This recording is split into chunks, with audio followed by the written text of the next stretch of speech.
외국인 의료 유치 관계자 여러분 안녕하세요. 아나운서 한석준입니다.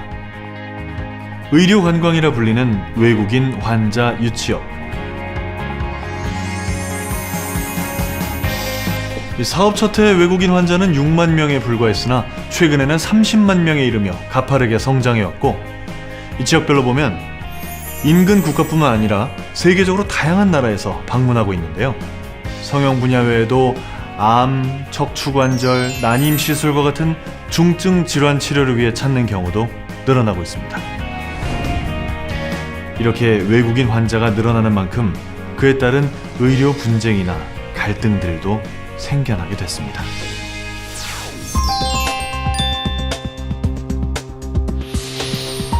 성형수술을 받기 위해 한국을 찾아온 러시아 환자 A씨. 눈 및 지방 제거술을 비롯해 사각턱 수술, 목 지방 수술 등을 받았습니다. 그런데 A씨는 수술 후 코막힘 증상과 흉터, 비대칭 증상이 나타났다고 주장하며 의료중재원에 조정을 신청했습니다. 하지만 피신청인 의료기관에서는 시술 후 3개월 내외이므로 아직 경과를 두고 봐야 하는 시기고, 시술 결과에 대해 최선을 다했다고 의견을 제시했습니다.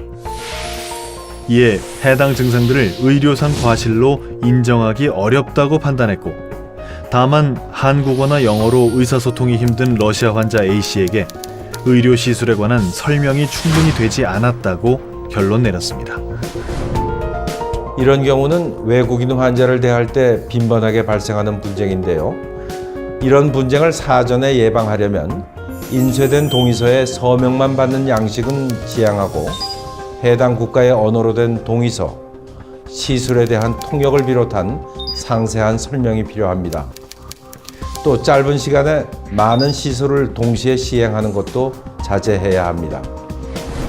하지만 이렇게 환자가 수술 결과에 대해 불만족스러움을 표한다고 해서 모두 의료기관의 과실로 인정되는 것은 아닙니다.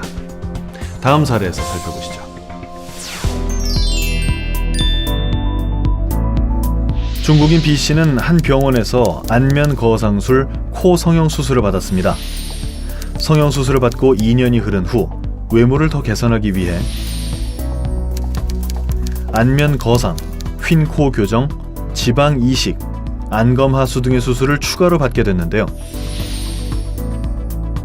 그리고 1년 뒤 환자 B씨가 수술 효과에 불만을 호소하며 병원 측에 2,400만 원의 손해배상을 청구했습니다.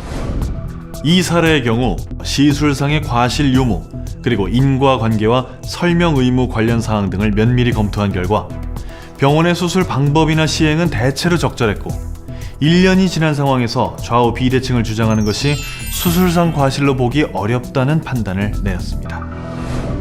최근 국내에서도 의료사고 영역에서 설명 의무가 더욱 강조되고 있는데요.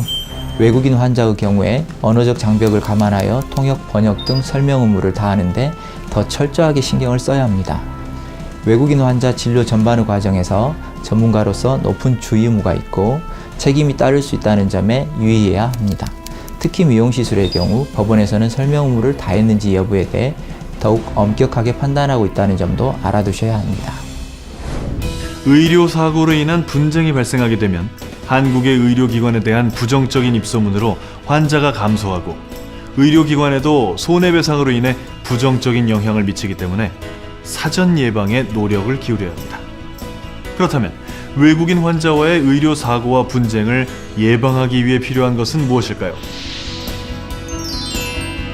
각종 동의서는 해당 국가의 언어로 작성해야 하며, 수술에 대한 충분한 설명과 함께 부작용과 주의사항까지 설명해야 하고, 모든 치료 과정의 단계를 상세히 기록으로 남겨야 합니다.